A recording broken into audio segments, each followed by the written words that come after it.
name is Kirk. I am the center manager here at Repairs of the Breach. I manage all aspects of daily operations here at our daytime resource center. We serve as a warming and cooling center for our displaced or disenfranchised population. And we are a daytime refuge and sanctuary. All are welcome here at Repairs of the Breach.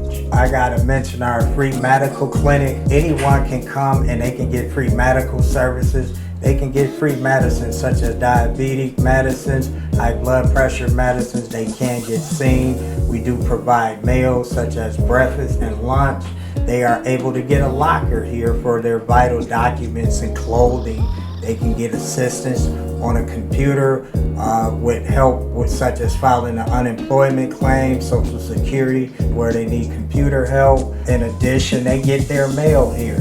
Then they get daily showers every day. We're actually open Monday through Saturday from 7 a.m. to 3:30 p.m. Every holiday we provide a meal. We have a garden area in the back where they can get peaceful sanctuary to enjoy the nature. We do make meals from the garden, the items that's produced. We have a clothing department. You can get emergency clothing here every Monday. We have a computer lab. We have art therapy here where they can alleviate stress in the art therapy room. We're always open to partner with the community in serving our population. The pandemic has affected us in a way that we had to do business a little different like everybody else from the way we did, but still provide the critical services. I would say definitely with pricing and cost of the PPP equipment, but I would call us pretty blessed to have partners that answered the call when we ran low on any item.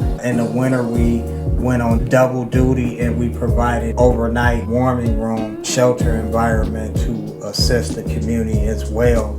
So the pandemic has changed the way that we do business, and my advice for everybody is to don't take anything for granted. Don't take advantage of anything. Take it very serious and be safe. It's better to be safe than to be sorry.